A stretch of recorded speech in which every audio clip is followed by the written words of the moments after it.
All right. Ladies and gentlemen, welcome to the Best Phone Plans Podcast. Joining us today, we have special guest Ben Boxer. Ben is a senior at Carnegie Mellon. He was recently featured on CNBC Make It, kind of talking about his $2,000 a month apartment. We had a reaction video by legendary YouTuber Stephan, who's super into finance. So, Ben, welcome to the show, and can you tell us a little bit more about yourself? And kind of, let's just start with who you are, and then we can go into like CNBC Make It, what it was like being on Graham's show, and all of that good stuff. Yeah. I mean, there's a bunch of different things you can call me. I'm a student at Carnegie Mellon. I'm a YouTuber, have my own YouTube channel. Entrepreneur, run my own video production company. But all of these really, I guess, lean back into video, tech, money. All of those things are kind of what makes me tick, what I'm interested in, and what I love talking about. That's sweet. That's sweet. And yeah, so can you tell us a story? So CNBC Make It's kind of this video series, right? And you were actually featured on the show where you talked about what it's like living in your apartment, going actually from on-campus housing to off-campus housing. Can you talk a little bit more like what your decision was in terms of getting the apartment and then kind of what the experience was like being on CNBC Make It?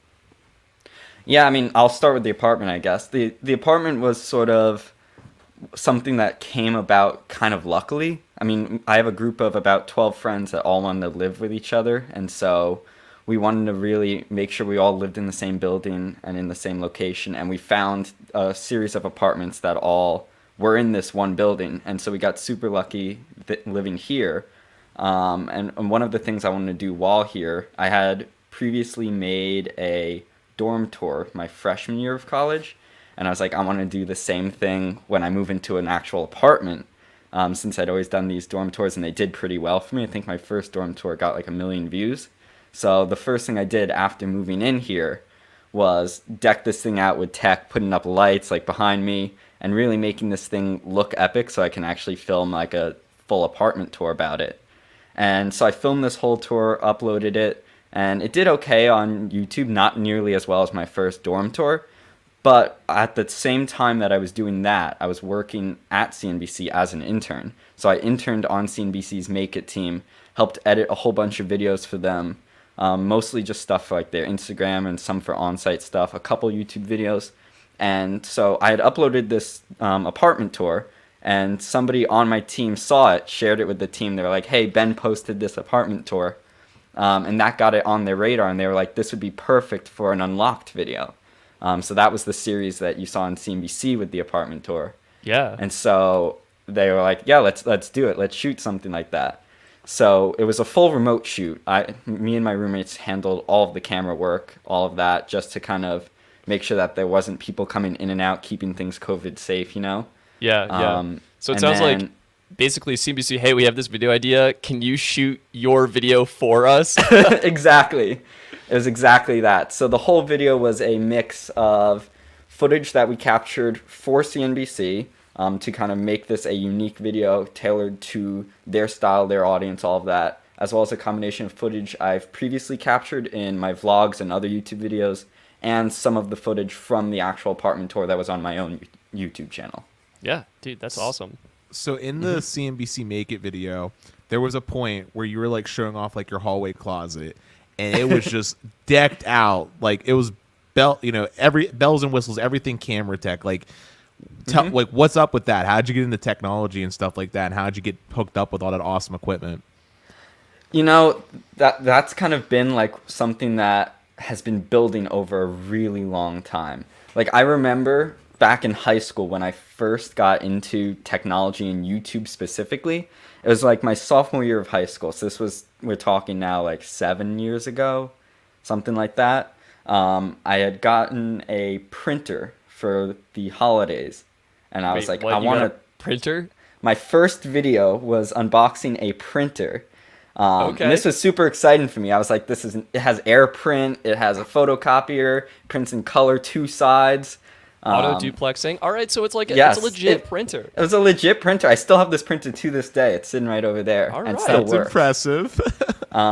So I unboxed this printer. Actually, funny side story about it. After I posted that video, it did like okay, about 10,000 views. And Wait, a what? company 10,000 people watch this. That's amazing. Ben. That's actually over really time, good. yeah. Yeah. That's actually really good. And a company reached out and says, hey, we want to send you a whole bunch of ink. And they sent me like a huge crate of ink for this printer. And so to this day, I've never bought a cartridge of ink for that printer just because I have like a lifetime supply sitting in a drawer over there. Doesn't the ink cartridges dry out though over time? Like, isn't that like a? They're sealed. You know, I thought they would, but they've been pretty good. They come in like sealed little bags, and I That's haven't had an amazing. issue. That is absolutely amazing, Ben. So you got this But printer. yeah. Were you into YouTube before? Were you watching YouTube? What was like, and then what was the printer? Like, was it just like, all right, this is awesome, I want to share it, or like I want to try this out? How'd you even get your first video? I was always into YouTube. Like, I've always been watching videos from Unbox Therapy, Marcus Brownlee, all these big creators, some who are still around, some who aren't. And so I'd always been like watching these tech videos, and when I got this printer, like I just had like an inkling of an idea, I can't speak right now, of like, hey, what if like I filmed something like this just for fun, you know? Like, didn't think anything of it, didn't think I was going to continue to do it, but it's just like, I want to talk about this printer to people. My parents don't want to listen to me. My friends definitely don't want to listen to me talk about a printer. So let me just try it on YouTube where I can actually share my thoughts and ideas with people who might want to listen. And so I filmed an unboxing of the printer, said what I thought about it, and was like instantly hooked on that sort of like sharing my thoughts about tech. And from there, it just snowballed into me trying more and more tech, and like getting products whenever I can. Usually it would entail buying and returning a product just to like get my hands on it. And from there, I sort of fell in love with the actual video process of the actual YouTubing world. Yeah. And so that's how I built up that arsenal of gear in my closet, where it was just like over time I would slowly buy either a slider or a tripod or a light and just take whatever money I earned from these YouTube videos and funnel it back into that arsenal.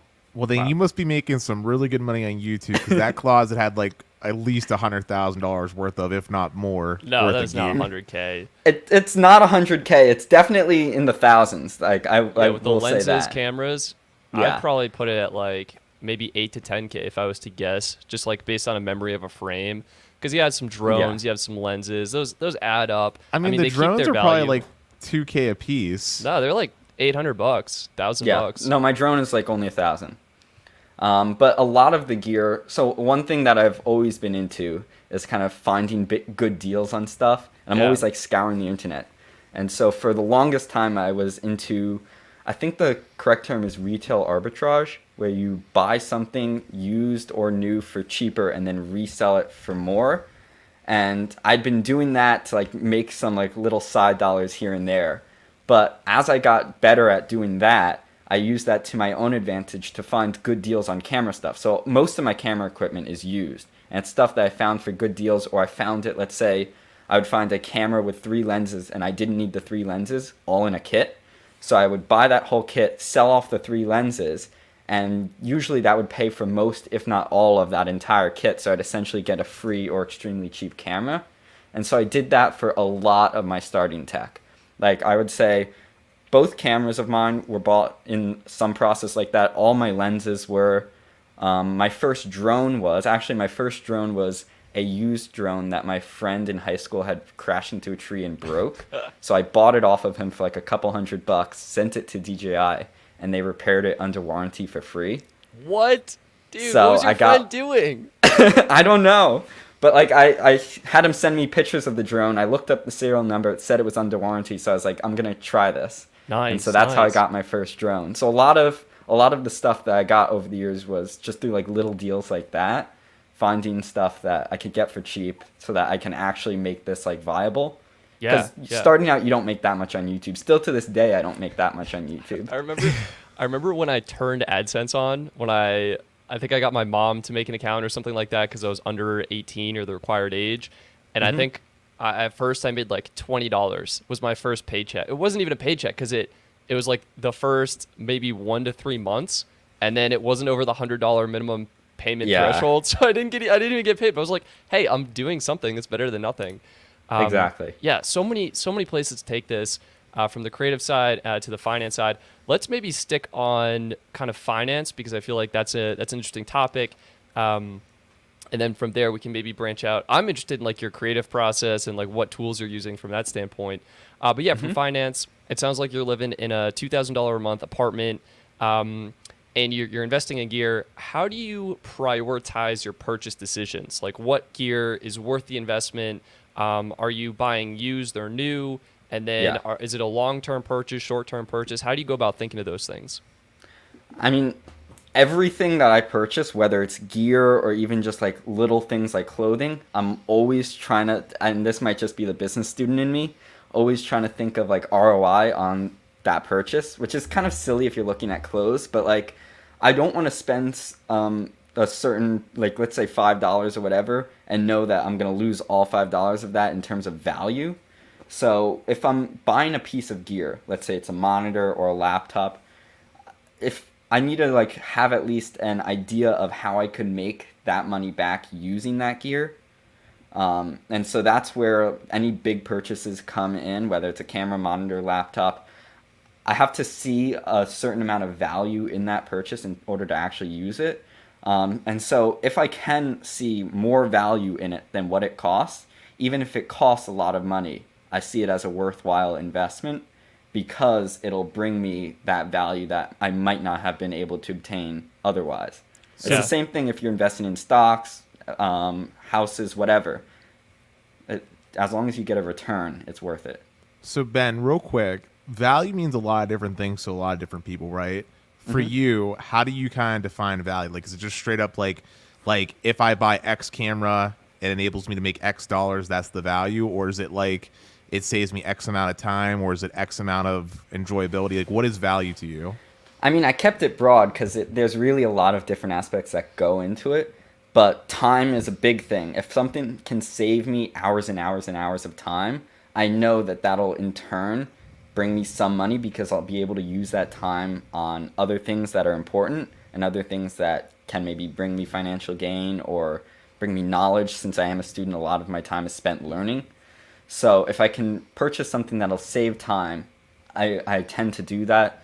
Also, if I know I can make money off of that purchase, I'll do that as well. So like my cameras were a big thing where it's like, I know that having a good camera will allow me to actually film videos, whether it's a YouTube video or client videos or these CNBC videos. It's like, it's a worthwhile thing to have, and it's a worthwhile tool that I'll be able to get money out of. And then the same thing with like time. I have items like my laptop, I spec'd it out, even though Apple is by far not expensive. It's yeah, notoriously Dennis thinks they're expensive. overpriced. Yeah, Firm but believer I'm in able that. to edit so much faster on this computer than I was on my previous one, to the point where like I used to be able to pump out maybe a video a week, and now between all my different sources, I can pump out 2, 3, 4 videos a week. So it just brings me a lot of value in that sense. So yeah, time, money, all of those things are really things I'm looking at. So when we talked in private, though, you had brought up the fact that you were really into the boosted board. I would love to hear your explanation on the value behind the purchase of the boosted board. In the back. Yes. Okay, boosted board, definitely saving time. I mean, you don't have to walk around. I will argue that, but at the same time, like, how much time does it really save you in a daily 0. basis? Yeah, I mean, I think when it comes to transportation, you have to think with some forms, like if you're being chauffeured everywhere, you can do work while being transported. Yes. Whereas if you're boosted boarding, you can't really, like, you have to focus on staying balanced, getting from point A to point B. I don't know, walking, you can maybe listen to a podcast, but you can do that while on a boosted board too. So it's definitely kind of trade-offs here and there. But I think primarily it's fun, right? Like, the boosted board has a lot of things that I love about it. It's one of my favorite purchases, I think, in the past, like, 5 years. Of, like, all the tech I have, all the cameras, computers, like, the boosted board is my favorite thing. Just because, one, it's so exhilarating to ride. Two, you can basically teleport between locations. I mean, like, I'll have a class that starts in, like, 3 minutes and be able to get to campus, like, a mile away, like, just like that. And also, one, it made a really good film tool. Like, I would use it a lot when filming short films on campus if I needed, like, dolly shots of buildings. yeah. So it just has a lot of advantages. It's also cool. I mean, I found out about it from this YouTuber, Casey Neistat.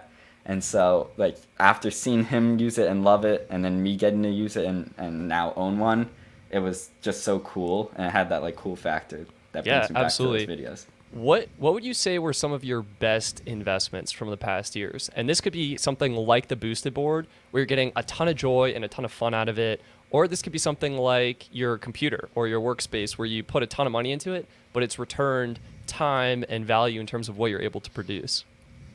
Best investments, boosted board's definitely one. I mean, that's one of my favorite purchases.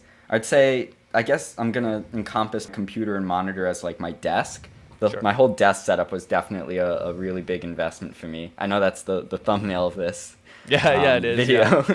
Totally ripped that. It was so good. What else was good? My camera. I mean, my camera's brought me everything that I can contribute towards today. It got me into school. It got me my job. So that was definitely a big investment. So I would say those three.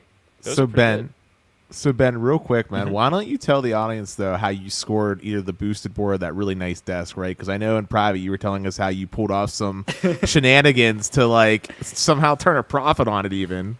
So Yeah, I mean, it was the same thing that I was saying before about the cameras, where I would kind of be scouring eBay looking for used boosted boards. I'd find ones with like really crappy pictures, or just they didn't give a lot of details about the listing, but I could like kind of look in at the pictures and see, oh, it actually is this model with this many miles. And so I really understood like the market for boosted boards, and would find these good deals, and I'd scoop them up, even though that was basically the majority of my bank account at the time. And I would buy these used boards, ride them for maybe a couple weeks. During that time, I would take new pictures of it, create a nice eBay listing, put all the details in there that really helps it sell a lot faster and for a lot more money, and then relist it. And eventually somebody would buy the board, usually for a couple $100 more than what I had bought it for, just because it was a better listing, it was easier to spot, had all the details, a little more trustworthy. And then I would ship it off to them, and essentially I just turned a little bit of profit while getting to rent a boosted board for a couple weeks at a time. So I did this over and over again my entire freshman year, or actually I think it was the second half of my freshman year. And after about a couple months, I had saved up enough money to actually buy my own brand new boosted board, and actually have made a little bit of money on top of that. And during that entire time, I still had one and still got to ride one. And the That's only brilliant. downside to that whole process really was just having to head to FedEx every day with a big boosted board.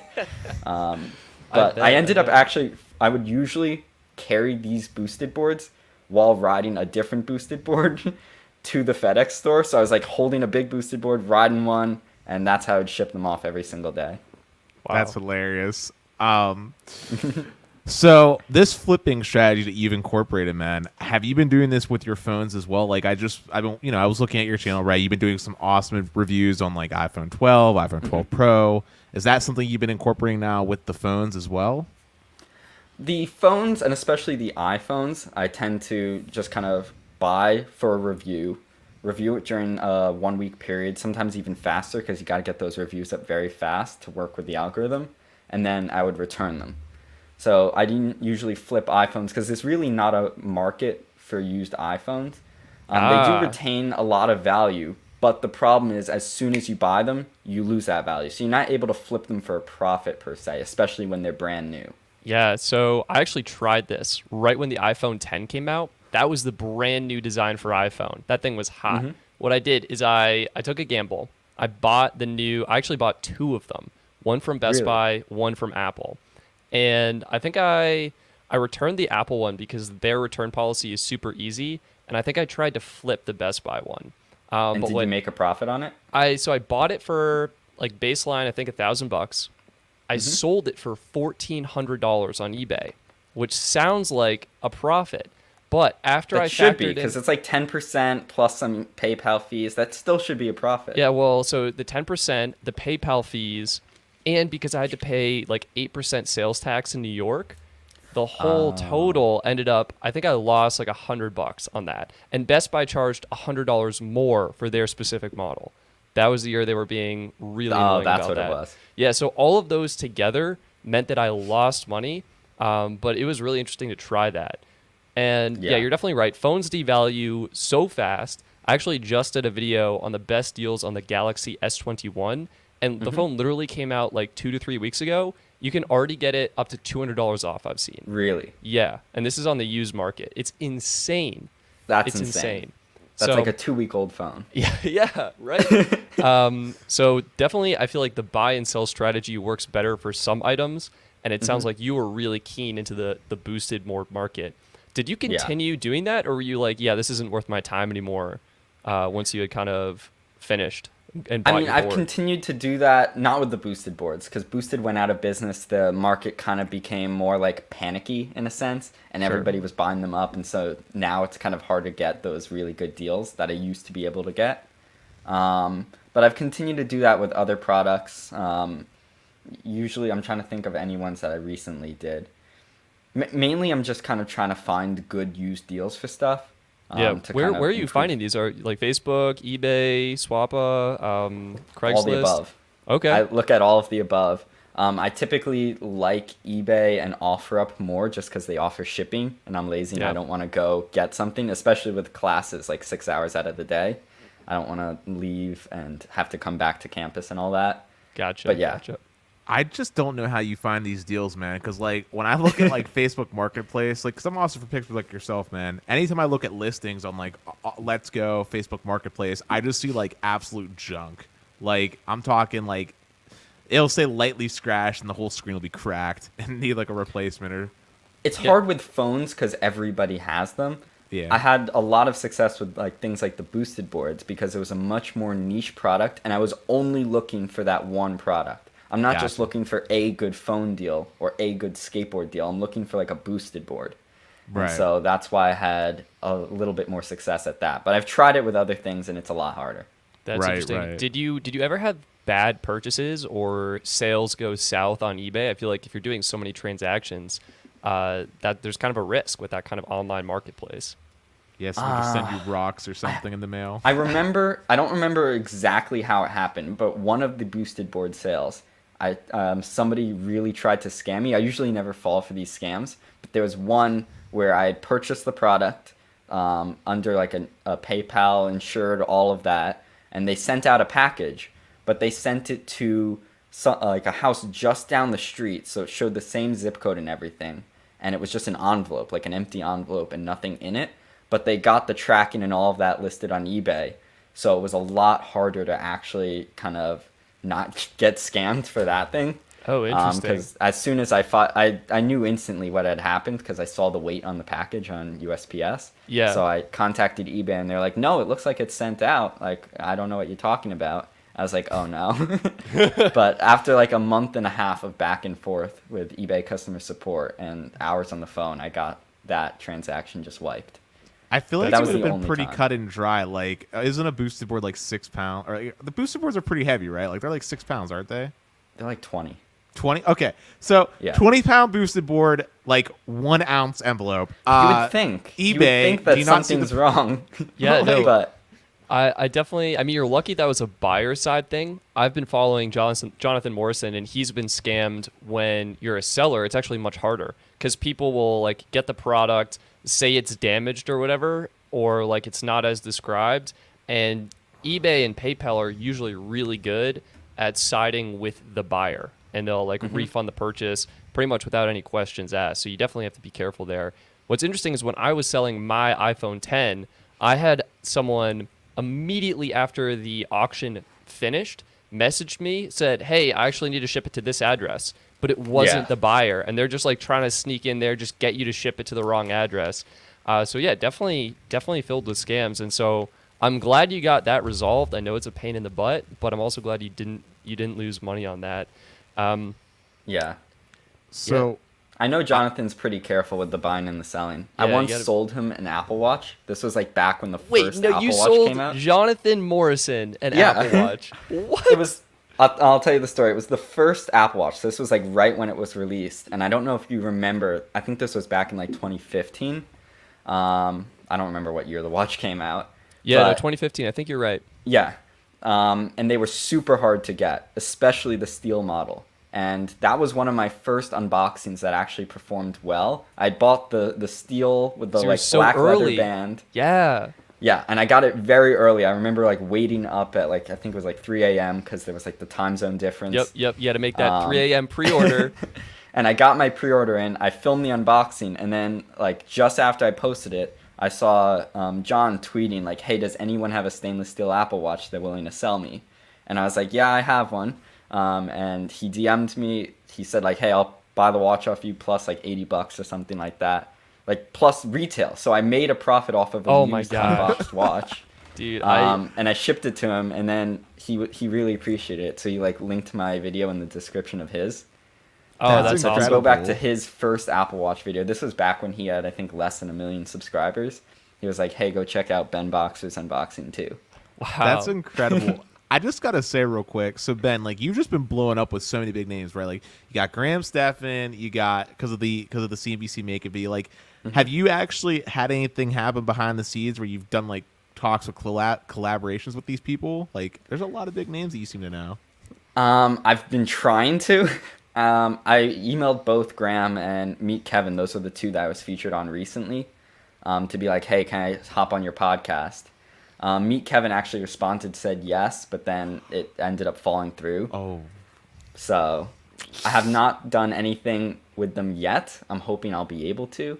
So Yeah, those are in the works. Keep those options open. That's super exciting, Ben. Well, Those, think of Best Phone Plans so we can help them save some money on their cell phone bill, right?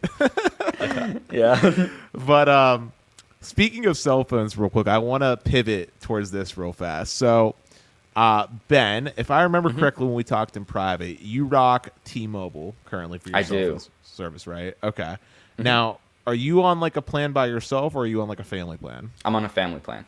Gotcha. That's the move. That is the move. So I'm guessing is. you only pay like what, $40 for your line? Yeah, something like that. It might even be less because I think we have a lot of members. Okay. My question to you is, since you were talking about value, what makes you stick with T-Mobile? Because, when we talked in private, we both did our speed test, right? T-Mobile was not T-Mobile's rocking. speed a little slow at times. So what makes you stick with them? I just think one, price is a big thing. I want data and I want decent data, and all plans sort of have that nowadays. You never get a plan with like atrocious speeds. Like even T-Mobile's slow speeds are still relatively usable and fine for most things that I do on data. So I was just going with a really cheap plan and one that my family was willing to also use because my dad uses a lot of calling, a lot of texting, and he needs a lot of data on his line. Same thing with the rest of my family. So we needed a family plan that would get the cost down compared to a lot of other options. And we needed like kind of varied data caps for each line. And T-Mobile was a really good option for that. It's also one that my family had been using for years prior to them introducing that whole Simply Choice plan and all of that. So it just kind of made sense to stick with that. That's sweet. Who actually made that decision? Like, were you like, "Hey, we need to get on this," or like your parents were like, "Hey, we're just gonna get on this plan"? So I remember this was whenever they introduced that Simply Choice plan. This was like a while ago. Because now they're even past that Simply Choice plan. And Yeah, they're doing, I think it was it's T-Mobile Simply- One. It was 2015 they introduced Simple Choice, and in 2016 or 17 they did Simple Choice North America. And then they did T-Mobile One, and then One they did. Plus. Now they're on T-Mobile One. No, they're it's on just I remember Magenta. back when It's they... Magenta now. Or it's Magenta now? They keep Yeah. changing it. Yeah, exactly. But yeah, we were on whatever their legacy plan was before Simple Choice. Or my dad and like the rest of my family were. And I went to him and I was like, "Look, T-Mobile just introduced this Simply Choice thing." Or Simple Choice. Is it Simply Choice or Simple Choice? I think it's Simple Choice. It's Simple Choice. Simple Choice. Okay, I've been saying it wrong. So they introduced Simple Choice. It's going to be less money when all of us are on this plan than your current one, and there's more benefits to it. And that kind of convinced them to be like, "All right, I'll do it." That's pretty easy. Like more for less. Sign me up. Yeah. So- And that's how we ended up on Simple Choice, and I've kind of stayed on that. So since the stage has changed, though, is there anything that anybody could do to make you switch? Like what would it take to make Ben Boxer consider switching from T-Mobile, I guess? What would it take? Basically, same price, faster speed. Well, that's easy, man. That's easy in our market. US Mobile Visible comes to mind. $25 a line. Yeah, Unlimited $25 a line, unlimited everything. Does that on require Verizon. multiple lines? Nope. Or is that... No, basically, Visible does something really cool. So they have this thing called Party Pay. Basically, you can just sign up with random strangers. In fact, Stetson, if you want to I plug it made real- a party. So the way it works is each bill is handled separately. And Okay. so you have your own bill and you join a party. And Visible recently made it in their latest update. Before, parties were limited to four members. And if one member left, everyone's bill would go up. If they got a new member, it would go back down. But they made it so you can have unlimited members in a party. So it's like, all right, I'm fixing this problem. I created one massive party. It's got over 370, possibly closing in on 400 members. So literally Wow. anyone can join or leave at any time. And you get locked into that $25 a month price point. So it's pretty sweet.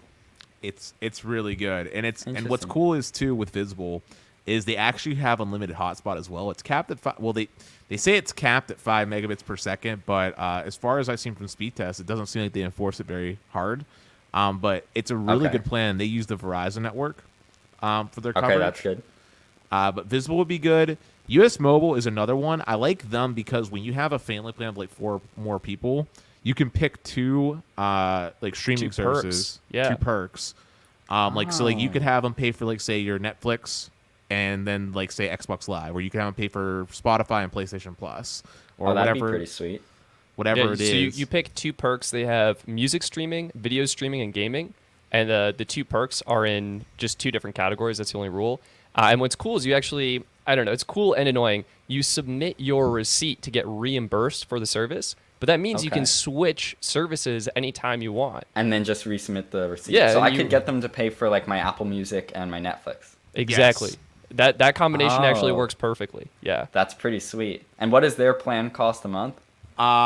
They have different. So it's going to levels be for that If it was one, unlimited everything.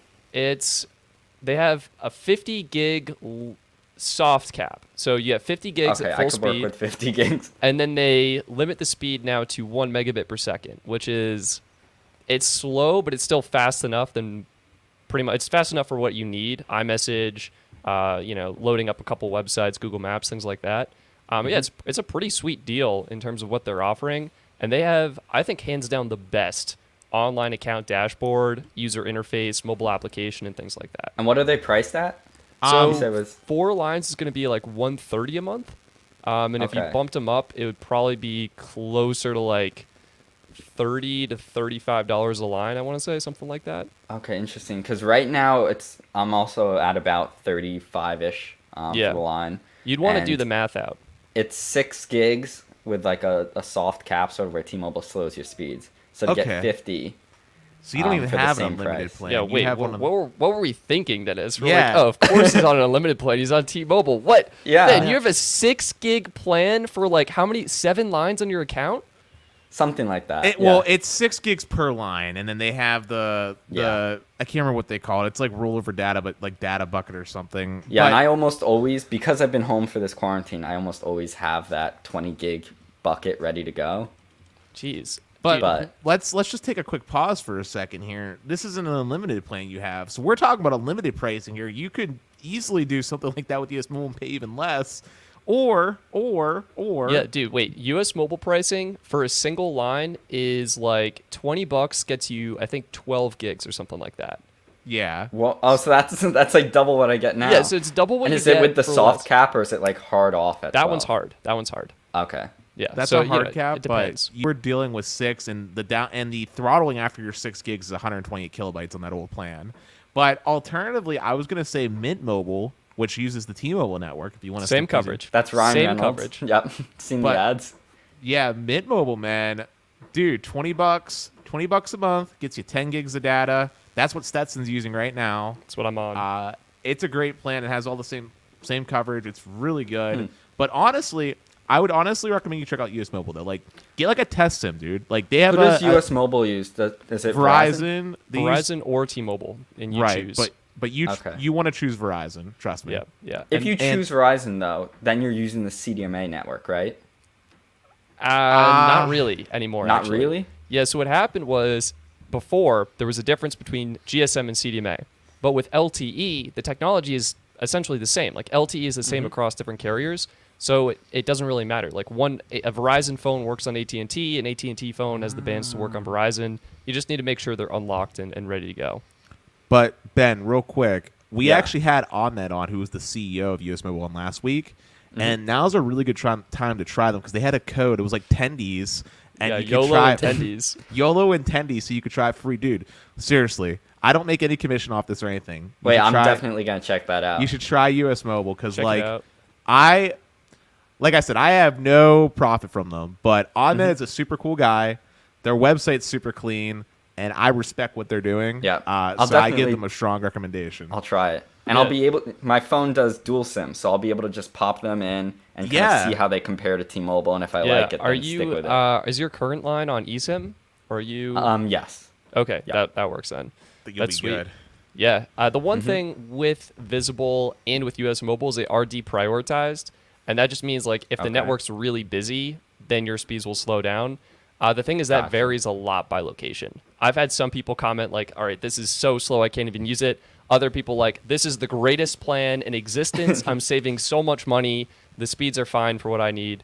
So yeah, Yeah. it is kind of a spectrum, and that's why it's worth trying out. Yeah, but you're saying they have a Stetson- starter SIM, so I can just pop them Yep. in, see how they compare to T-Mobile, and then if they're good, Boom, just stick with exactly.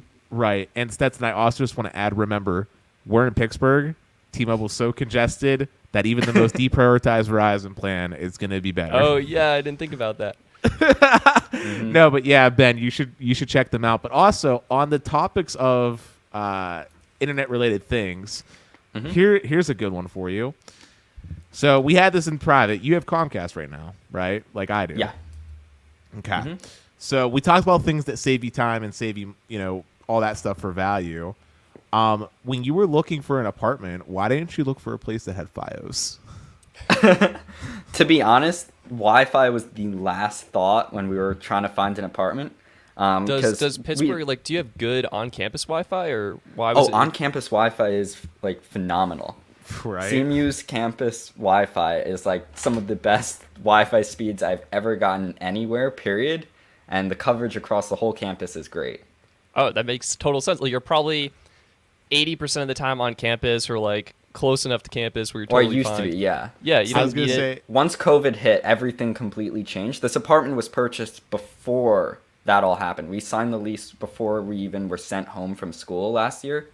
So kind of all of that changed, and we needed to get a better Wi-Fi plan. So we ended up now having the best that Xfinity will offer in this location.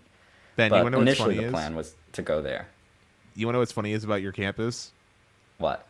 The Wi-Fi that you have.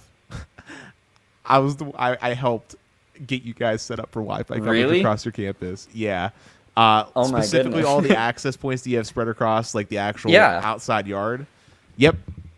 That was Aw. Dennis. Well, not thank you me for that. The specifically, Wi-Fi is fantastic. So But yeah, when CMU reached out to a company that was interning at the time, we helped you.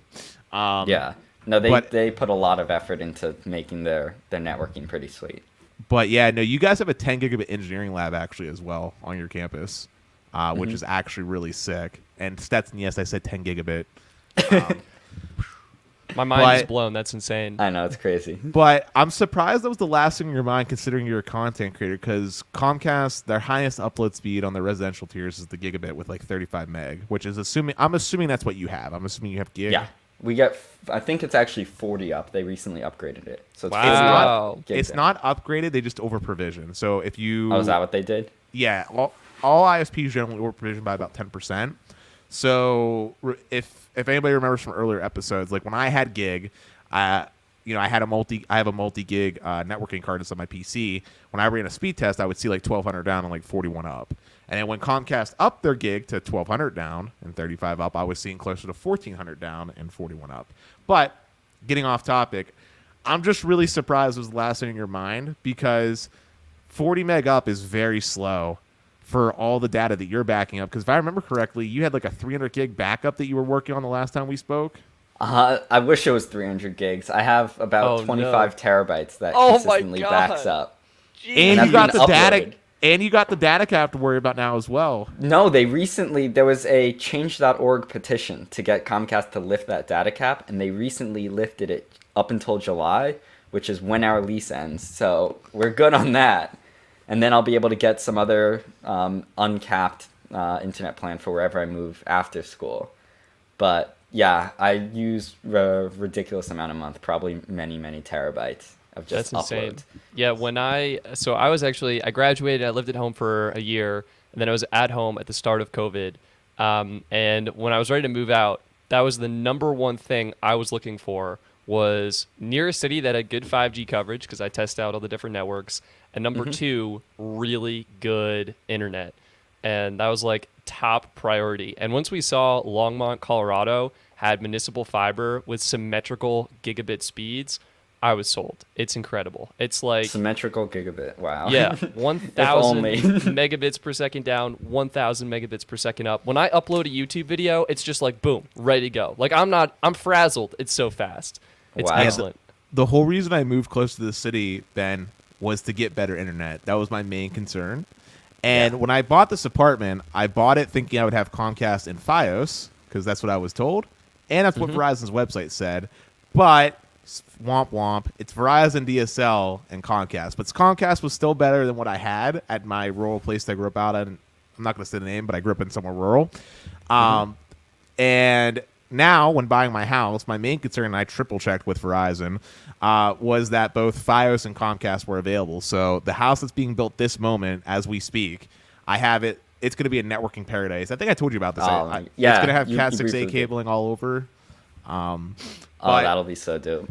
But We kind of simulated that in this apartment. I have a huge 200-foot Ethernet cable running from the router up all the way down the hall into my room, just so I can have everything wired in. That's amazing. Yeah, we do that. Our router is positioned awkwardly, so we got it, put it outside in the hallway, and we route Ethernet cables up and around and above and over the door frames. That's exactly what we do. I don't know if you can see, but above that door frame, there's a Okay. little tiny thin. We got the thinnest white Ethernet cables we could. Oh, nice. And ran those around the place. But I just thought of a good question. Earlier on, you were talking about value and stuff like that, right? Explain to me the value that comes from all the smart lights, because you got smart lights in every one of your rooms. You got. Oh no, they're just- ridiculous. Yeah, I think you said in the CNBC video, or maybe it was grand. Some video said it was $2,000 on lights or something like that. Probably. Oh that my might have gosh, even been Ben. an underestimate. Just because of I can pull up the Philips Hue app. And Yeah. You could What are you just using? see this What was so expensive, and how are you getting value from it? So I mean, okay, getting value is gonna be a little bit of a stretch, but I'll make an argument for it. So I have all of these ridiculous amounts of smart lights, but I make content around the smart lights. So those videos that I'm talking about, either the apartment tour or the desk tour, kind of bring in some value in terms of that. Also, they're just ridiculously cool, and we start Yeah. a movie night, and then I can just make all the lights blue or something. So it's partly cool factor, partly just I'm a huge geek and this is what I love. Yeah. And partly I know I can make some sick content around them and get some of that money back. And so for the most part, it's not been something that's kind of drained the bank. Sure, yeah, and lights they last a long time. You see on the They box, do. they're rated for 20 years, which is insane. I When got you're- my first Philips Hue lights in middle school. Holy smokes, Wow. Ben. And I You- still use OG. those. It's still the lights that's on my night table right over there. Yeah. That's one of my middle school lights. Jeez. Wow, So- you missed out on the, what is it, V2 or V3, where the saturation got better with the greens. I know. Yeah, I know. I strategically have to figure out which lights are my old ones and put them in places where they'll only kind of be yellow most of the time. Yeah. Because So- all the other lights are better. So Ben, when I remember from your CNBC Make It video, you had a pretty sick living room setup for entertainment. I couldn't tell though. Did you have a stereo setup as well, or do you just rely on the normal speakers for the TV?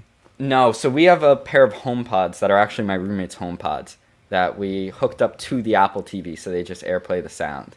And that's how we kind of have a home theater system. The HomePods are some of the best speakers I've heard for Wow. smart speakers. They're not amazing speakers just for the dollar value. You can Okay. get way better for, I think they're $200, right? And then on the ceiling, you had this really cool hologram night sky. We do have the effect. star projector. That Oh. that I stole from TikTok. I saw a whole bunch of these TikTok teenage kids just projecting stars on their bedroom ceilings. I was like, I want that. So I did some Googling, found out who was making these actual star projectors and bought one. That was Yeah, that was a impulse purchase though. Did you have to go around? Were these being like rebranded and resold on Oh, different sites everywhere. for. Yeah. So what was the source? Like you had to go in and find the actual manufacturer. There's a whole bunch. I don't know if the one I found was the actual manufacturer, but it was the one that everybody was using based on the logo. So I knew Oh. it worked well. It was called, I think, Galaxy Lights or Sure. Sounds Sky legit. Galaxy. It had Yeah. Galaxy in the name. Okay. And that was the one I ended up going with. And I think it was like 50, $60 for the projector. That's Okay. sweet. So it was a little bit expensive, but it's just so cool when it like pops on. Oh man, yeah, I love Although that. one problem with it was it didn't want to. The way the projector worked is when you plugged it in, it didn't automatically turn on. You had to push a button. And me wanting everything to work with the smart home, Yeah. I didn't want it to just like every time I want to turn it on, have to walk over to it. So I had to wrap some rubber bands around it and So it's, kind like, of always force pressed. down the power button consistently. So that'll always turn on whenever power gets turned on to the smart switch. So how are you controlling all these different smart home appliances, right? Like, is this all just done off your iPhone, or like do you It's- have like a separate hub that? So both. So all of the devices are listed on my phone in the Apple Home app. Oh my So goodness, you can Ben. just see like every single light, every single switch. And then I also have, I don't know if you could see it on the wall, like right up over here. Okay. There's like Is a it- little button on the wall, and it's called I the see it. Logitech Pop. And that's basically like another hub where you can program in different button combination presses, and they'll execute different sort of scenes. So I have like a normal lights on scene, which is what my room is set to now. Then I have like a multicolored one and all of that. And by pushing those buttons, I can change the light scenes. So I think if I press and hold this button, you'll see all the lights should change multicolor. I have one on my bed, so you can see all the lights behind me just changed. That is If sweet. I push it again, it'll go back to what it was before. Yeah, so for Mr. Not So Frugal, your electric bill has to be outrageous. well, they're all LED, right? They're all LED, so the electricity isn't that much, and also all utilities for this apartment are included in the rent. Ooh. So Clutch. the only thing that's not is air conditioning. So if you add like a portable air conditioner, that changes the cost. So what Well- have been your biggest expenses then? It sounds like lights and desk. Would that be it? Desk is by far the biggest purchase I've made at like one point in time, because I think I bought basically everything for the desk right when the new 16-inch MacBook Pro came out. So I Oh. bought like the $1,500 monitor, $4,000 computer, the speaker system, the desk itself. All of That's that was insane. purchased right around the same time. And so that was definitely a big purchase. But I knew I wanted to make a desk tour on it. And I just had like an inkling of a feeling it would do like okay. Ended up doing phenomenally. And it Paid for was like my itself, best right? performing video. Yeah, it paid for itself plus a little bit. So Amazing, Ben. Amazing. which is Props to that. ridiculous to think about. Like one video, how on earth could it pay Yeah. for that? I've never even fathomed that. Like I don't think I had a video cross 1 million views prior to that one, and then that one's now at like 1.5. Unbelievable. That's a huge insane. investment. What's been your favorite part of that desk setup for you? Favorite part of the desk setup? I guess just how fast I can work at it. Yeah. I mean, like my old setup, I struggled to edit. Like when I was editing, I would have ideas in my head of what to do, and I couldn't do them fast enough. And this has, for the most part, yeah, there's some limits to any computer, especially trying to edit on a laptop. But for the most part, it has been able to keep up with what I'm thinking and what I want to do. And I am very big on multitasking. I tend to do a lot of things all at once. Yeah. My brain's kind of jumping between them. And so to have a computer that can keep up with that and have all these different apps open, doing things simultaneously, and to have the screen real estate on the ultra-wide monitor to actually see everything at once has been really big for me. That's huge. Yeah, so you're rocking what sounds like almost a maxed out 16-inch MacBook Pro, and you have Almost the maxed out, yeah. 34-inch 5K ultra wide. Is that correct? Yes. That's It was, amazing. at the time when I purchased it, it was the only monitor that had these specs. Yep. I think LG at CES this year, and Dell actually, both just released new versions of this display. It's basically the exact same display, but 2 inches bigger. So each pixel is slightly bigger, and now it's curved. So it's I don't like essentially the the curve. same thing. I I don't actually like the tried. curve either. Yeah. But this is crazy. I went through 4 different ultra wide monitors, I think. Really? Yeah, because I bought one on Amazon, and it had like a blemish beneath the display, and I was like, I Huh. actually can't live with this. And so Yeah. I bought it was curved. It was like a Dell Ultrawide that my friend had.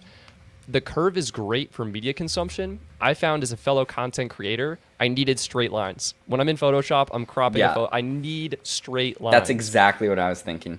So I returned it, and then I got the LG Ultrawide. This was the 1440p version, so similar to what you got, but not that Retina quality display. That was incredible. Used it through college, and then I do a lot of screen recordings for my channel, and I realized I couldn't screen record in the 16:9 aspect ratio easily on a 16:10 laptop and a 1:2 ultrawide monitor. So I ended up getting this is where I cycled through a lot of monitors. I got like 2 4K monitors, but they were both bad, so I had to send them both back, and then I ended up getting the same 4K monitors from LG. So what have you settled on now? So I was gonna. This is so frustrating. Like my plan was to do the laptop with 2 monitors, and then maybe get the Mac Pro. Thankfully, I thought better about it, and so I was gonna either do 16-inch MacBook Pro like you did, or an iMac, because that turned out to be like I could get way more performance for my iMac is dollar. so much. My roommate constantly yells at me. He's like, "Why didn't you get an iMac?" Dude, it's sick. So I ended up settling. I got the iMac. I sold one of 2 of my 4K monitors. So I've got So now iMac. you have the iMac and one other. Yeah, off to the side. I do iMac dead center, monitor off to the side, and yeah, it's worked out. The color accuracy of the secondary monitor, I don't know how to quantify it. Looking at it alone, it looks good. Next to the iMac, Then next to the iMac's display is great. Yeah. I almost did the exact setup you did. My roommate CJ was telling me about like a deal they had on the iMac, and I was looking it up and like seeing what the resale value of my MacBook Pro was, and I could have switched for like maybe $100 or something like ridiculous like that. You need the portability, I think, for what you're in. I just figured, for the next at least 10 months or whatever, I needed the portability because I don't know where I'm going to end up, and I travel and edit, hang out in friends' apartments and do work, so I kind of needed the Ultrawide laptop. was so fun, though. I had this software program called Better Snap Tool, and I also got, it's called Better Touch Tool, excuse me. They're made by the same developer, and both are apps. Snap Tool lets you more easily snap things. Touch Tool lets you create custom keyboard commands along with the snap interface. So I could right click on the green dot to maximize a window. Like right clicking on that will slap a window to the right half of my screen. Right clicking on the orange dot will slap it to the left side of the screen. And I could create custom snap areas where I could instantly get like a 3-window setup going, or I could do one on the top, one on the bottom. It was insane. I love the ultrawide setup. Yeah. If it didn't look so weird with an iMac, I would probably rock an iMac with an the ultrawide. 2 next to each other would be a little bit too much expansion space. So that's where it gets a little rough. Or you could do, ultrawide iMac in the center. Oh yeah, no, that's not for happening. the ultimate overkill setup. Oh just dragging your mouse from one screen to the other. Like, where did that window go? I've been actually thinking about sort of this whole monitor setup and if there's any way to improve it. And I think now the optimal setup is to have this, like a main ultrawide and then some secondary side display, whether it's a laptop or a small monitor, and then a large TV above. So that I can use that TV, because I was thinking about if I had a TV right above the desk, I could watch it from in bed. I could reference videos on it, especially if it was like an OLED. I'll have much better colors than just a standard LCD. And have some backup screen real estate like right above my field of view, just to kind of put whatever I need up there. So Stetson and Ben, I'm about to put you guys to shame for a second. I had a friend of mine. He literally welded together steel pipes together, and he created a setup where he had his main monitor for gaming in front, and then he had a monitor up here that was on a movable arm, and the way it was his bed was laying up against it, so you could move this monitor from either in front when you're working to swivel it around when you're laying in bed to watch Netflix and stuff like that, and then he had another monitor on the left for work that was even.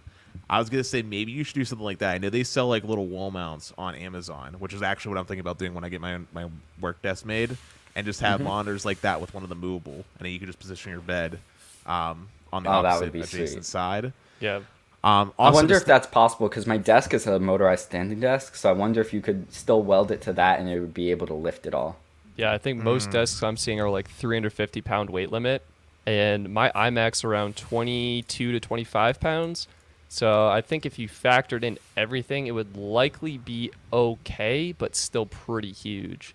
Yeah. well, yeah, you guys are talking about all like see in my scenario in my friend's scenario, he has a gaming PC he built himself that lays on the floor. Yeah. So, the desk doesn't really have anything on it because everything's being like there's not a stand. Like there's nothing actually on the desk itself outside it's of his like wall. keyboard and mouse. But on a side note, speaking of setups, I think I'm surprised that neither one of you just does like a laptop like the MacBook, and then just have like a I don't know what you call it, but it's like a docking station, and you just hook up the monitors, just Well, like yeah, that. Ben kind of has that actually. That's kind of what I have. I wanted to be able to utilize the MacBook screen, obviously, so not close it, because if I'm paying for the screen, might as well use it, you know? So I have this little device. It's called the CalDigit dock. I linked it in my desk tour, but Yeah, it affiliate basically link is in just Ben's description. Yeah, go check. We'll find a way to link to that, and then you can. Yeah. But that was like one of the coolest finds for the desk setup, and really allowed me like kind of actually get everything set up the way I wanted, because it allowed me to plug my monitor, all the hard drives. So I have like 5 hard drives totaling to like 20 something terabytes. My speakers, webcam, what else is plugged in? Another SSD, microphone, a camera, like if I'm actually recording something like this, all through Speakers? one cable. Speakers, yeah. And it's Holy all going smokes. through one single Thunderbolt cable. That's And so powering makes your it laptop super too, easy. right? And it's charging the laptop, yeah. That is Unbelievable. beautiful. That is beautiful. Ethernet, I have Ethernet going in through there as well. You thinking about getting maybe an external GPU to make editing faster? I was looking into that. The problem with external GPUs and Macs is that they're very finicky with video editing specifically. Yeah. So I've seen performance tests using the Blackmagic eGPU, which is like the one that's best integrated with Mac. Apple sells in their Apple stores. Yeah. Yeah. And that one was actually getting worse video editing performance than just the standard GPU inside the MacBook Pro, simply because of optimization with the software. Wow. Yeah, All right. this is why I can't do Macs, man. The walled garden. I know it's a great ecosystem, man, but that walled garden, that's a bummer. It is rough at times. Sometimes I think like, should I just have like a secondary Windows machine to edit on and just edit on that? I will And build then, it. What are like, you using I will for build it editing? Are for you you. Premiere? I'm Premiere and Final Cut. Okay. So Whoa, primarily Final Cut. Yeah, Oh, because it interesting. runs so fast. Oh my- it's but I amazing. use Premiere for all the stuff with CNBC. I've used it for other projects at Carnegie Mellon. So I've kind of used both and have lived with both. I like Final Cut a little better just because it's so optimized for the Mac. But you get all the Adobe suite probably for free thanks to your college, right? Yes and no. I get it when I'm taking classes that require it, and then as soon as I'm not, they cut off the subscription. So as long as I Ooh. stay in film classes, they give it to me. That's See, better Penn than what I State. had. Penn State. Now that I'm back my master's, I'm not doing anything that requires Adobe, but I have access to the whole Adobe suite. So like that's Illustrate, sweet. Photoshop, you name it. I have the whole Adobe Cloud. Plus, Penn State has like special cloud backup with Adobe Suite as well. And then we also have like our Penn State like backup drive. It's almost like OneDrive but better. Well, actually worse because it's only like I think it's like a terabyte of storage we get. But Okay. Penn State. Yeah, gets that's the one everything. thing about CMU that they do give me. Every student gets unlimited Google Drive. So up until recently, my cloud backup of all 26 terabytes has been living in my school's Google Drive. I'm sure they're thrilled with that, Ben. Thank you. Yeah, they are. Yep. They're definitely not. When I was studying abroad in London, actually, I had an issue because CMU's Wi-Fi is for the most part unlimited. Then unless you're like really hogging the entire network for some nefarious reason, they won't shut you down. But when I went to London, I was staying on Boston University's campus in London, and they had a much smaller network because the entire student body there was only like 200 or 300 students. And I had kept my auto backup on, just kind of in the background, not even thinking about it. And when I arrived to London, within the first 2 days, it had started auto backing up some video editing projects I was working on. And that was like 300 gigs or something ridiculous like that in just 2 days. and I got an email from the IT department in London, and they're like, "Hey Ben, not to like be mean or anything, but you're hogging 2/3 of the entire student body networking capacity. You uploaded 300 gigs in the last 2 days. Are you able to stop this, or we're gonna have to shut your internet?" I'm and surprised. like, "Oh my goodness." I'm surprised their firewall didn't flag you for some type of like botting or like virus or Trojan or Because something. all it was just uploading to Google Drive. They probably saw where these packets were going. I don't know if they had the ability to do that, but like it wasn't anything ridiculous. It was just uploading a lot of files. I know, it's just that a lot of times when people set like rules in their firewall for like routers, like usually, like let me put it this way: usually when you see a computer doing like some totally outside the bell curve usage, security people would usually think that that computer was probably like infected or something. Like, why is it? Why is this so out far of the usage of this, like of the scope of the student body, right?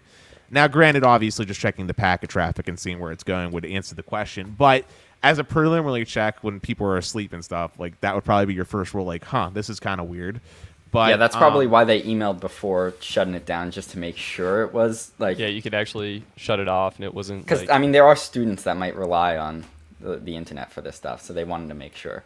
But Stetson, I see you have a couple questions. I'm going to let you ask them, and then I want to answer some questions the audience had actually for Ben. Okay, so 2 things. We're going back to your Final Cut Pro versus Premiere. I genuinely tried to switch to Premiere in college. So I entered college as a cinema photo student. And so I was in like CP1, Cinema Photography 1. We're doing these films. All right, you're supposed to use Premiere. And I tried it, and it was so slow. Going back to your time efficiency thing, I was so slow at using it. It's not worth my time. I asked the professor if I could use Final Cut, and he was just like, "Yep, you can do it." And so I did everything in Final Cut. So much better. I was so much happier. The second big question I had for you is, how long do you think your desk setup will last? I know when I buy tech, I have this idea that, all right, when I bought my iMac, it was similar to you. It was like a $4,000 computer. I maxed it out, like literally the highest specs I could get from Apple, except for RAM, because you can swap that out yourself. So that's what I did. Smart. Bumped it up to 64 gigs of RAM. Like, I built this machine, and I was like, this is going to be like a 5 to 10 year computer. And then M1 came out. Apple M1 came out. Like, I could be doing what I'm doing right now with this stupid $800 Mac Mini. Same exact thought as you. I got this computer. I was thinking this will last. I got the 3-year like Apple Care warranty on it, and now I'm kind of worried it won't even last that, just because of how big of a performance jump M1 is going to be. And I'm actually thinking like I might just be able to get like a baseline M1 and beat this, and like basically break even on that. So I think the setup will last another year. I foresee another year out of it. Also because I don't think M1X is going to come out for another year. I think it's like an October-ish release. Yeah. So that's about 6 months away, 8 months away. What's holding me back is the current M1 laptops only work with one display. The current ones couldn't replace something like a $4,000 computer. Yeah. But they are so high performance for what they are. Yeah. And their battery lives are insane. My roommate's brother came over one day, and they were both sitting on the couch on their laptops, and they both just like for fun. My roommate has the older 15-inch MacBook Pro, and his brother has the new M1, and they both unplugged from charger at the same time, and within like 30 minutes, my roommate's computer was at like 60%, and the M1 was still at like 98. Oh my God, I relate so hard to that. First of all, when I was going into college, I was, I guess, like 1 or 2 years ahead. So the newest MacBook Pro was the already 1.5-year-old 2015 MacBook Pro. So that and it was it was like mid 2016. Apple, like, this was the longest Apple had gone without updating their MacBook Pro lineup. So I had to buy that. And then they immediately updated it with the brand new design, the touch bar, which is like, hit or miss. But my battery life, like 2 years in, was garbage. Like, I would literally start class at 9. By 11 a.m., it was like hot. The fan was on max speed. And it was ready to be plugged in. Yeah, I don't know if you can hear it. The fan's always on max on my laptop. Yeah. Thankfully, I did have Apple Care, and so I sent it in, and I got the batteries glued to the top case, which is where the keyboard keys are. Mm-hmm. And so they replaced. It was basically a whole new computer. The only thing that's the same was the logic board and the solid state drive, and everything else was like brand new. So So you got a whole new top case, whole new keyboard, trackpad, all of that. Yeah, and I said the screen had dead pixels in it. I'm like super particular about that, and so they replaced that as well. But now the M1 is out, and I'm just like, wow, I really want to like get rid of this old chunky beast and like get like the new M1 MacBook Air or something. Well, that's one of the nice things about technology and specifically Apple stuff is they do retain some value. So like you can always like to answer your question about the desk setup and how long it'll last. I'm sure parts of the setup are going to change over time. Like that's just how technology works. Things kind of become or need updating. So the laptop might see an update. Maybe the monitor will, although I foresee the monitor lasting a lot longer. But as these things get better and better, you kind of just slowly swap them out. And yeah, you might spend a little bit here or a little bit there to actually facilitate that exchange. But after buying the initial setup, like most of the upfront cost is done in the beginning. It's when you have no computer to get your first computer that you spend the most money. And then after that, it's just kind of selling something and buying something, especially if you know how to sell technology. It sounds like you know like these markets and these different apps that allow you to do it, and you can get a good value for it. Yeah. So yeah, you're thinking your computer is probably like a 3-year machine tops, and you're going to update. Like for phones, I've come to the conclusion it's actually cheaper to buy and sell every year. For my particular needs, it's cheaper. But for laptops, yeah, what do you think? Are you going to try and ride it out? Are you going to try and flip more frequently? What's your thought?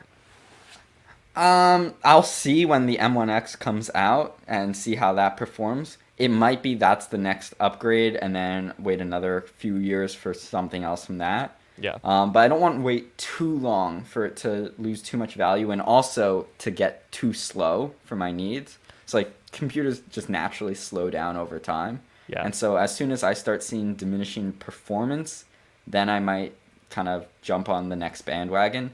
But right now, in its current state, it's been performing really well for me, and the setup has kept on kicking, even though my videos have become more and more frequent.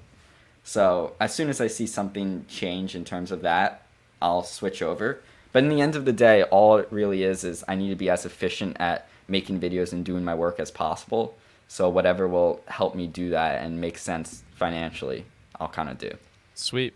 And So- yeah, you want to do Patreon questions, Dennis? Is that where you're going, or? Yeah, I want to ask Ben a couple questions that I noticed the audience asked, and I want to ask him some Patreon questions. First, I'd like to ask, this was asked by Mark Hoyle. He asks, what is one area of tech you do not know much about, but want to learn more about? One area of tech? There's a lot of areas just in general that I want to learn about, maybe more so finance related. I really want to get into real estate and sort of learn about how That's to Graham actually... Stephan right there, trickling That's Graham down. Stephan influencing me. Interested in tech, though. I mean, Let there's me so many think. areas. Like you have drones, you have mirrorless Yeah. cameras in your production studio, gimbals, tripods, sliders, computers, One thing and that monitors. I'm doing right now that I'm in the process of learning is I've been doing all this consumer tech stuff, right? Talking about new phones, new tablets. I think I have the consumer tech market down pretty good, especially with hardware. But I've never really gotten a look into like the software that goes into that stuff. So I'm taking my first computer programming course this semester at Carnegie Mellon. And it's been super intense. They just jumped right on into it, learning What all language? about... We're using Python. Okay. You got So- that's actually the easiest one to learn, believe it or not. I needed whatever's easier because this is like my first sort of look into it. But that's been pretty sweet to see what actually makes all of these like software things tick. Yeah, honestly, if you actually want to get really into software, the best language you can teach yourself would probably be Java. Java's an old language, but it's object oriented. It's used by a lot of different pieces of software. That one is used most for like the software you're probably thinking about, and it will give you an easier understanding of like web languages like JavaScript. If you Definitely. focus on Python's more, at least in my experience, has been used more in machine learning, which is going to be more used by like commercial side enterprises. There probably is some consumer stuff that uses it, but I'm not aware of it. Yeah. But Java would probably be your best friend, and if not Java, the C suite of languages like C++. Yeah. And maybe C#. I just really wanted to see what actually makes code work and how these different platforms, software-based platforms, are like actually built, just to have like, I guess, an appreciation and understanding of what goes on behind the scenes. Yeah, I mean, honestly, Python is something you should be able to crush in, like, I'd say 6 months. You'd be like intermediate in 6 months of use. Like, you'd probably be able to work your way around it. But cool. Here is a Patreon question for you now. What are you willing to spend a little more money on instead of getting the generic product? Like, for example, $1 more for guac, more storage on your phone, a bed you'll probably use every day, something That's a really in that good nature. question. Anything where that dollar will introduce so much more efficiency in the product. So what I mean is, like, I'm going to just take the smart lights, for example. Philips Hue is like the name brand when it comes to smart home like lighting stuff and multicolored lights. But there's so many on Amazon. If you just type in multicolor LED light, there's all of these ones usually for half, if not less, in terms of cost. But I've found that all of those have, and I've tried a lot of them, they've all resulted in hours and hours of headaches with setting things up and things not working the way they're supposed to, and just inefficiencies that I really don't want to be dealing with, and they take time away from other things that I could be doing. So I found that even though it might seem a little ridiculous to spend $60 on a light bulb up front, it has saved me so much time, and they just always work, and I've never had issues. And I think the hours saved over the years of use has made sense. So anything where I know that I'm going to run into trouble with a cheaper generic alternative, I will avoid. There are a lot of products, though, where that makes sense. So in things like video lights, like I have a big video light up right now. Aperture is the big lighting brand in terms of like cheaper consumer products, but their stuff is still very expensive. It works really great, but it's expensive. But in terms of just a light, it basically goes on and off, and you can set a color temperature. So there's really not that much in terms of headache that can be induced by it. So I go with some cheaper alternatives because they just make more sense to me, and they won't introduce that much headache. So there are a lot of products where it does make sense to go with that cheaper generic stuff. But whenever I know I'm going to run into problems down the line, I tend to spend the money where I can. Yeah, I don't know. I feel like I've recently adopted a sort of buy it for life approach with certain things. So like when I was speccing out my computer, I went, all right, I'm going to really get like 5 to 10 years out of this thing. I'm going to max it out today. It's going to last a while. It's going to be fast and everything I need. Somewhat similar with the video camera. Sony came out with the a7S III. I was like, this is the camera I need. It's going to meet my needs. And I'm going to use that for a really long time. Like for what I need, it's going to be perfect. Mm-hmm. And my most recent one was probably my TV setup. Because I know my parents, they haven't updated their setup in like 20 years. We've literally had the same setup. It's insane. So I you was know like, you'll get a use out of it. Yeah, so I went, all right, this is worth spending a little bit more. And so I went pretty like all out on the TV. It was like a $1,600 TV. Was it like an LG OLED? It was not OLED. It was not Sony. OLED. Yeah, so it was like I could get a 55-inch OLED or a 65-inch panel from Sony. And so I went with the panel from Sony because it had a much higher brightness, much higher peak brightness. Interesting. And it's in like that is the problem with OLED. The brightness is the brightness isn't there, and the color accuracy of the Sony's is great. And then I didn't want to deal with any burn-in because this was like a longer-term purchase. So I was thinking, all right, maybe it makes sense. There are certain tech items where it makes sense to do that lifelong approach almost. Yeah, and then phones, because you can get a lot of use. Phones you cannot. Cameras definitely. Like I've used this camera for 5 years now or something like that. Yeah. A7S III is definitely going to be my next camera purchase. That's probably going to be my next big purchase. Dude, you're going to love it. I know. I'm so excited. Whenever you're ready and like you've saved up, because the thing is, you buy this like $3,500 camera and then you have to get glass. You're just like, oh no. I priced it out just to like get the equivalent glass lineup to what I have for my Samsung cameras. It'd be like $15,000. Yep. I literally only have the A7S III and the $1,200 24-105 f4. That's it. One lens. It's my do-it-all machine. It does everything I need. You should get the 16-35 next. Oh my God, Ben! Don't tell me those. What is that, like 2,400? It costs almost as much as the camera itself. Actually, I was looking at the A7C instead of the A7S III just as like an entry into Sony, because the bodies aren't really where you spend most of your money. It's on the glass. Yeah. And I was going to get that camera with the 16 to 35 lens, but the 16 to 35 lens is like $200 more than the camera itself. Which is crazy. That's like a 4K camera. It does slow motion, flip out screen. It has everything. It's like only missing a couple things that the S3 has. Yep. And it's still less than the lens, which has been out for like 5 years now. Yeah. So, as far as my stance on this question for the Patreon, for me, the things that I'm willing... So for me, it's not really about buying main brand or generic. Like, I straight up just look for like... I have like a set of specifications that I want, basically. And if a product meets that need, generally speaking, I will buy it. So like, for example, with my bed, you know, I just literally slept on beds because I didn't know much about mattresses. Like I was going to buy Casper, but I decided to go to Levin's Furniture. I don't know if you know about it, Ben. If you ever heard of Levin's. I do not. Well, they went out of business, but just recently. But I went out to Levin's and I like slept on a bunch of mattresses and I found like some Celia or something company, like American brand. I didn't buy it because of the brand though. I bought it because it was like the right firmness and it just seemed like it was well built and it was like solid, like pristine, right? Like there were more expensive mattresses, but like it was the best bed I ever had, so I was happy. Now, the only area where that doesn't ring true is with tech, because a lot of times it cycles so fast. Yeah, I was gonna say a lot of times with technology though, main brands are where I want to be at because they typically have the better support infrastructure in place, or because of the ecosystem. Like, I'll use a good example. In my PC that I built, right, I intentionally stuck with Asus for like my motherboard because I like their BIOS options and functionality, but also because I've had a good experience with Asus when it came to like RMA processing. Same thing with like my graphics card. I wanted to either stick with Asus or MSI because, again, good experience with their RMA processing. Like, I remember I got like a 780 Ti, or no, it was the GTX 1080, excuse me, that I got from them. And I remember it came in DOA.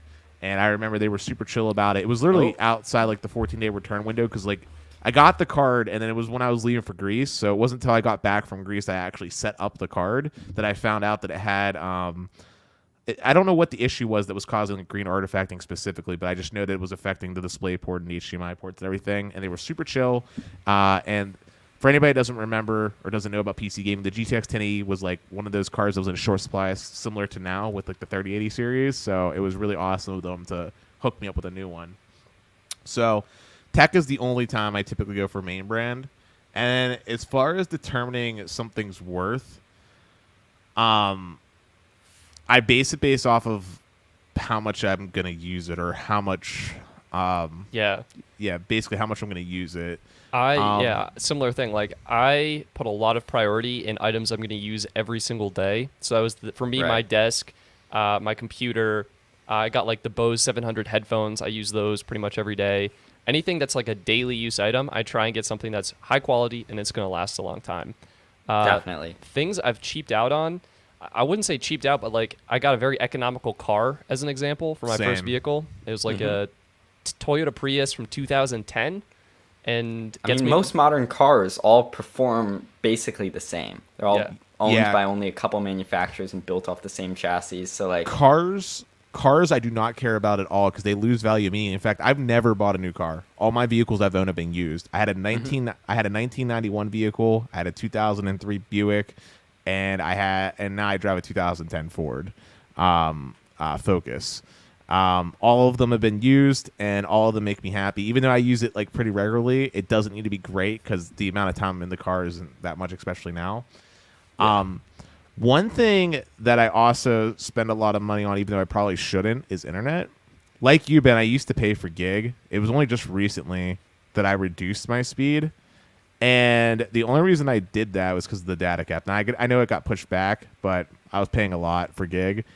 Generally speaking, honestly, though, I'll usually buy the best that I can of most things, unless a company makes me angry that I hate them vehemently enough to not, just out of spite. And I'll put up with whatever the least thing is I can tolerate, typically. What are some things you guys try and save money on? Save money on. Food. Yeah, for me, food is big. I try and I love when you go grocery shopping, you can see the price per unit underneath the item.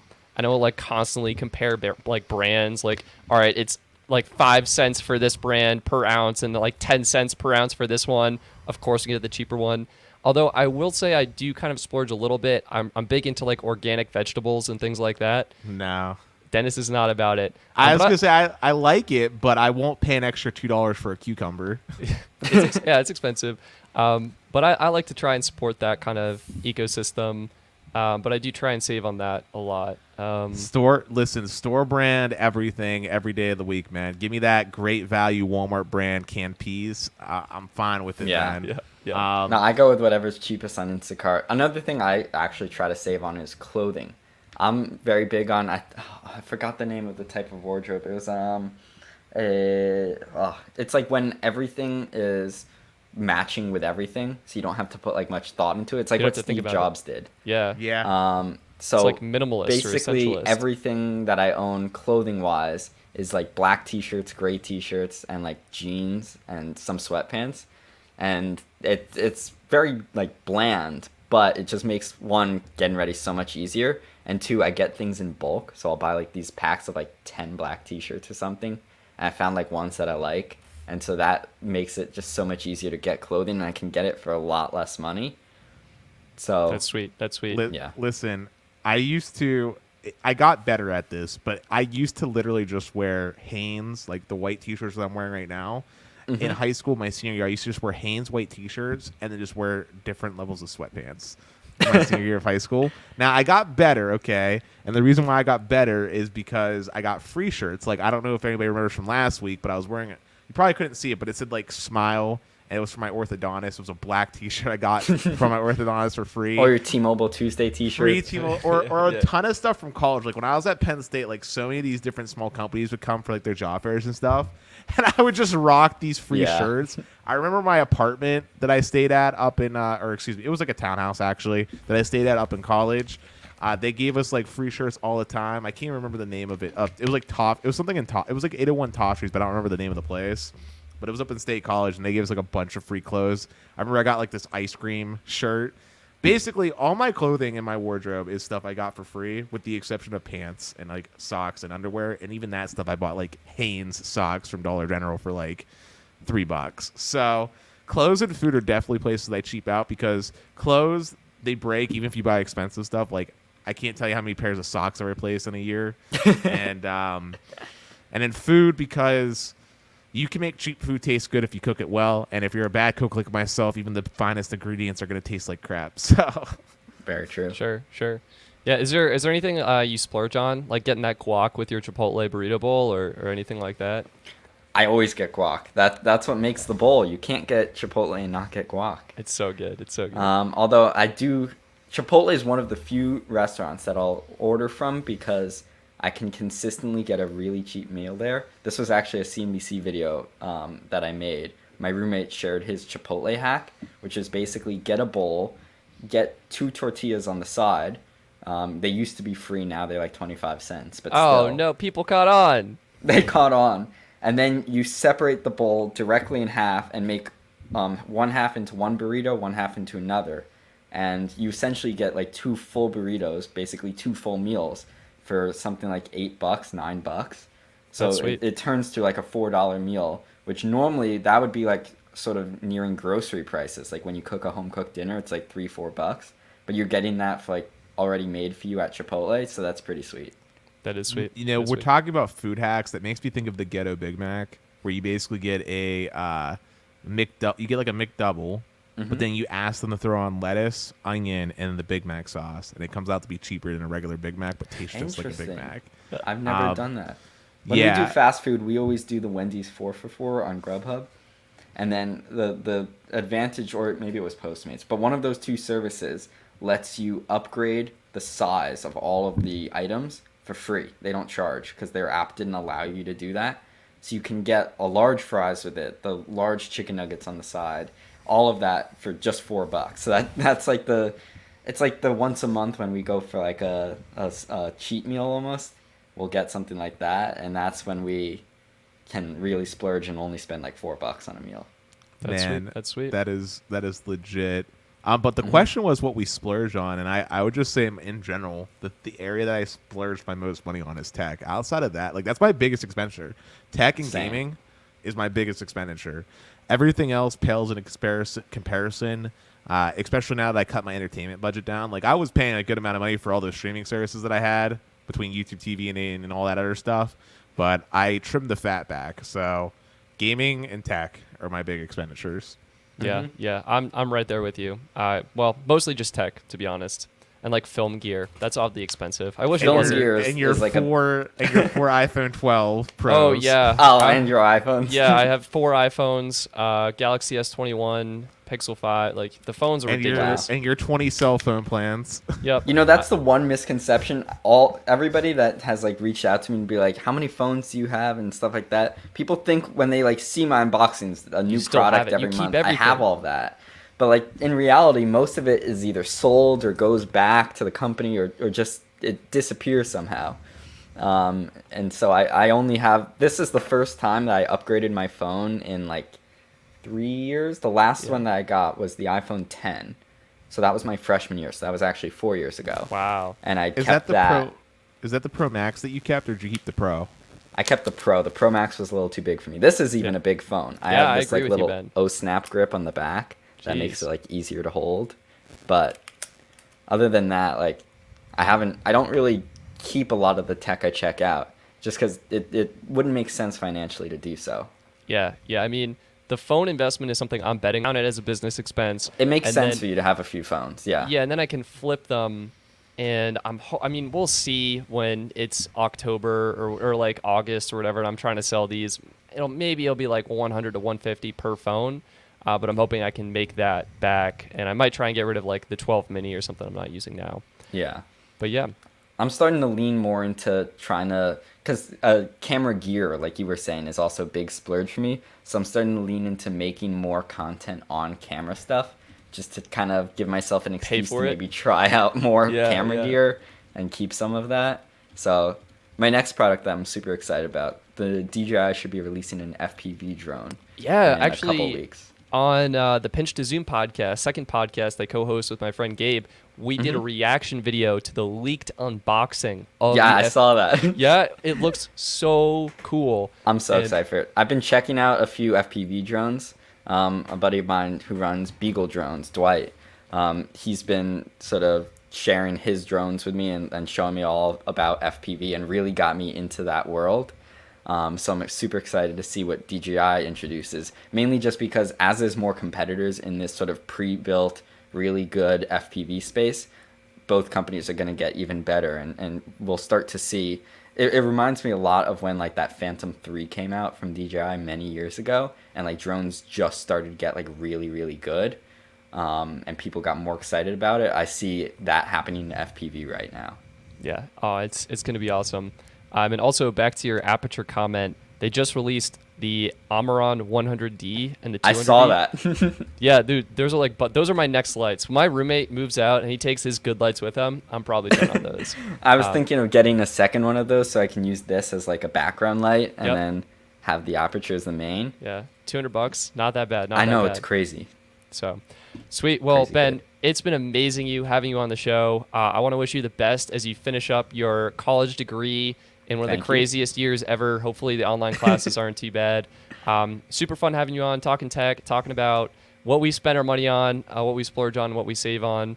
And yeah, I want to thank the Patreon supporters who asked the questions, and I want to thank the 2 super chat donations here. We have Jar Cohen 123. Thank you so much for your support. And we have Mark Hoyle. Mark, thank you for your continued support of the channel. Really appreciate everyone. You can find Ben Boxer's socials and his YouTube channel linked in the video description.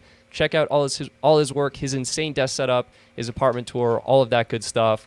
Yeah, thank you all so much for joining. That's going to be it. I'm Stetson, And I'm Dennis. And I'm Ben. and we look forward to talking to you in the next episode. Take care, Thank you everybody. for having me. Bye, Absolutely. guys.